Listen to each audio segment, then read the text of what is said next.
Hello, in this video we're going to talk about the upcoming Canon EOS R5. This is a successor of the Canon EOS R, my daily driver that I am extremely happy about. And now that the R5 is about to hit the market, we're going to ask the question whether it's worth to upgrade from the R to the R5 and whether the functionalities of the R5 are really something that you will be using on a daily basis, because 8K video raw recording really sounds awesome on paper, but there might be some things that you are not considering or maybe not fully aware of when it comes to working with footage of that enormous size. So let's get into it.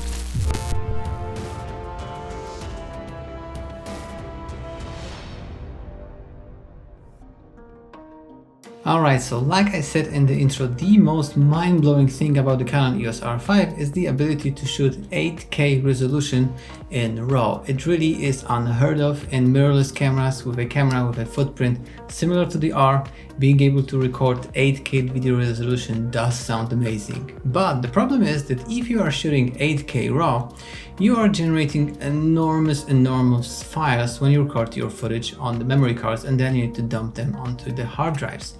If you are going into the field and you need to shoot a lot of footage, you need to be equipped with a lot of expensive and very large memory cards. You need to take that into consideration because, for instance, if you are recording in full HD, then the jump from full HD to 8K is going to be huge. And even the jump from 4K to 8K is also a huge jump, because between full HD and 4K, we are basically quadrupling the effective amount of pixels.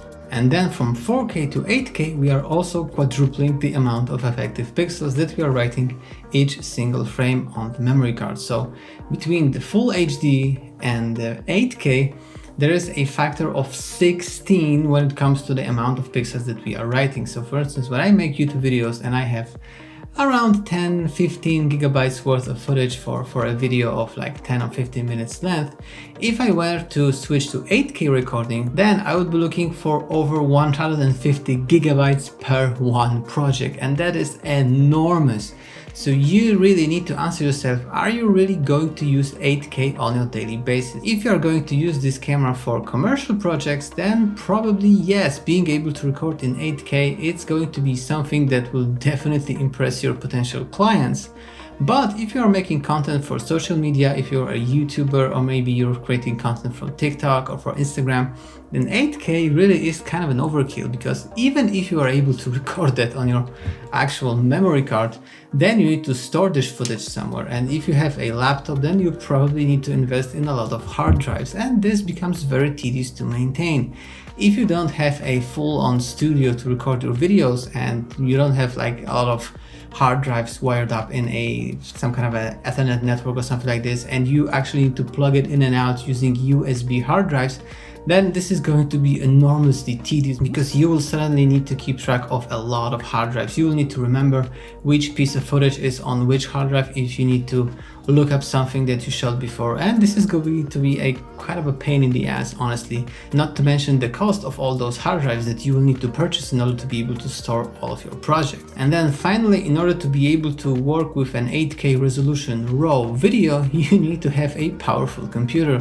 If you are using a MacBook or something like this, for instance, I edit on a 2018 MacBook, then my computer would definitely not be able to handle this footage in its full resolution. I would need to resort to creating proxies in Premiere Pro, and that basically adds up to the workflow, and it becomes less and less convenient. And in the end, if it's such a pain in the ass to work on a project because you need to flip around the memory cards, you need to have I don't know, one hard drive per 5 project or something like this, and you need to constantly fiddle around with them, and then you need to create proxies, then the entire process of producing a video becomes just not a pleasant thing to do. And if you're a YouTuber or someone like this, then you need to have fun making videos, and working with 8K footage on a daily basis is not going to be fun unless you have a powerful computer, probably something like a standalone PC or maybe the Mac Pro. But those computers, if you don't own them already and you need to buy them just to be able to work with this footage, they add enormously to the price of the camera. So you need to take into consideration the price of the camera, the memory cards, the hard drives,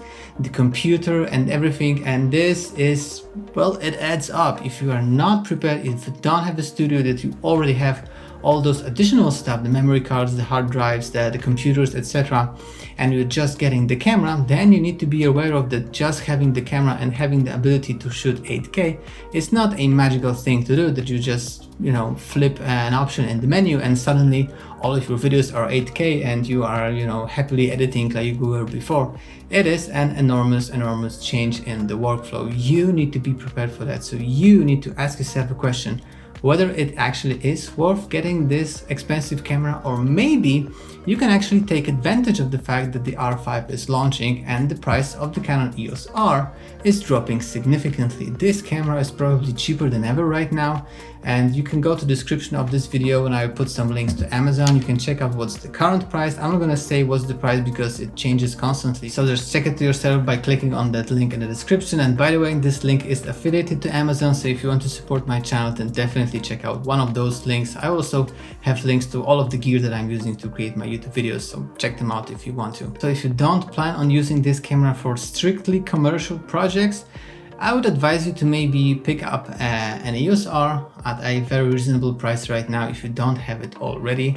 Or there will probably be a bunch of people selling their EOS Rs because they want to upgrade to the R5, so you can also take advantage of that and pick up a used EOS R reasonably priced in a very good shape. So I would definitely look on eBay and places like this once the R5 finally launches and people start placing their pre-orders. At the end of the day, the camera is just a tool to make your job done, so you need to ask yourself, what kind of camera do you actually need for the stuff that you do?